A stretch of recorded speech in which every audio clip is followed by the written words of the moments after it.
नमो भगवते वासुदेवाय। प्रिय भक्तों, आज हम सुनेंगे भगवत पुराण में वर्णित वेश्या पिंगला की कहानी। प्राचीन काल की बात है। विदेह नगरी मिथिला में एक वेश्या रहती थी। उसका नाम था पिंगला। वह खुद की इच्छा से इधर उधर घूमने वाली तो थी ही, रूपवती भी थी। एक दिन रात्रि के समय किसी पुरुष को अपने रमण स्थान में लाने के लिए खूब बन ठन कर, उत्तम वस्त्राभूषणों से सजकर बहुत देर तक अपने घर के बाहरी दरवाजे पर खड़ी रही। उसे पुरुष की नहीं, धन की कामना थी, और उसके मन में यह कामना इतनी दृढ़ हो गई कि वह किसी भी पुरुष को उधर से आते जाते देखकर यही सोचती कि यह कोई धनी है और मुझे धन देकर उपभोग करने के लिए ही आ रहा है।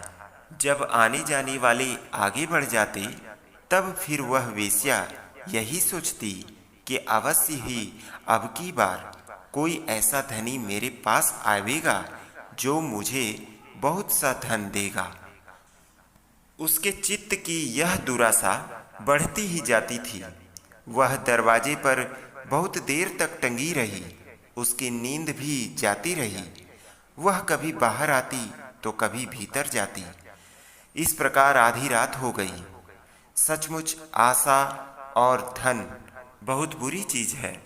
धनी की बाट जोहते जोहते उसका मुंह सूख गया, चित्त व्याकुल हो गया।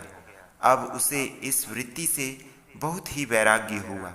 उसमें दुख बुद्धि भी आ गई। इसमें संदेह नहीं कि इस वैराग्य का कारण चिंता ही थी, परंतु ऐसा वैराग्य भी तो सुख का ही हेतु बनता है। जब पिंगला के हृदय में इस तरह का वैराग्य भावना जागृत हुई, तब उसने एक गीत गाया। उस गीत का अर्थ इस प्रकार है। हाय, मैं इंद्रियों के अधीन हो गई। भला मेरे मोह का विस्तार तो देखो।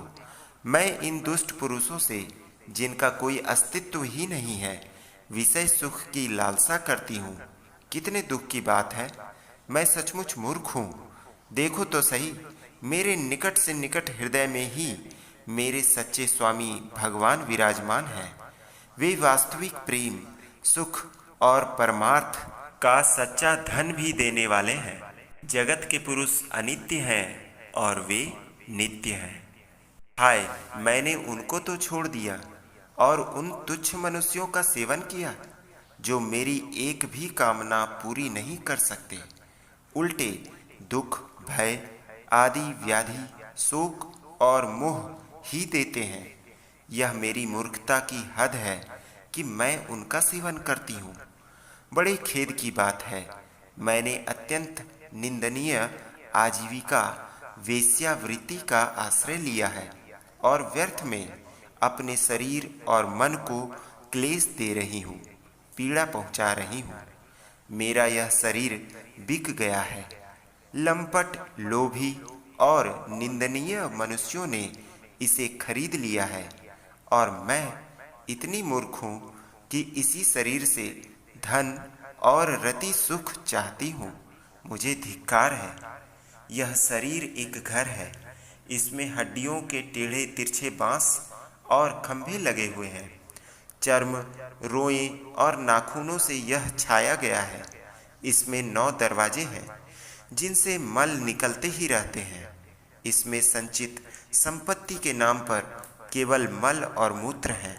मेरे अतिरिक्त ऐसी कौन स्त्री है जो इस स्थूल शरीर को अपना प्रिय समझकर सेवन करेगी? यूं तो यह विदेहों की, जीवन मुक्तों की नगरी है, परंतु इसमें मैं ही सबसे मूर्ख और दुष्ट हूँ, क्योंकि अकेले मैं ही तो आत्मदानी, अविनाशी और परम प्रियतम परमात्मा को छोड़कर दूसरे पुरुष की अभिलाषा करती हूँ। मेरे हृदय में विराजमान प्रभु समस्त प्राणियों के हितैषी, सुहृद, प्रियतम स्वामी और आत्मा है। अब मैं अपने आप को देकर इन्हें खरीद लूँगी और इनके साथ वैसे ही विहार करूँगी जैसे लक्ष्मी जी करती हैं। मेरे मूर्ख चित्त, तू बतला तो सही, जगत के विषय भोगों ने और उनको देने वाले पुरुषों ने तुझे कितना सुख दिया। अरे वे तो स्वयं ही पैदा होते और मरते रहते हैं। मैं केवल अपनी ही बात नहीं कहती, केवल मनुष्यों की भी नहीं, क्या देवताओं ने भी भोगों के द्वारा अपनी पत्नियों को संतुष्ट किया है? वे बेचारे तो स्वयं काल के गाल में पड़े पड़े कराह रहे हैं।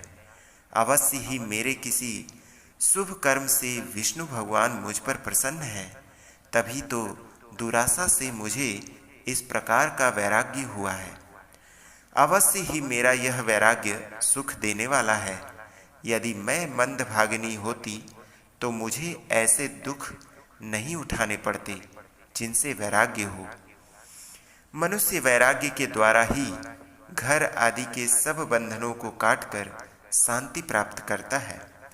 अब मैं भगवान का यह उपकार आदरपूर्वक सिर झुकाकर स्वीकार करती हूँ और विषय भोगों की दुराशा छोड़कर उन्हीं जगदीश्वर की शरण ग्रहण करती हूँ।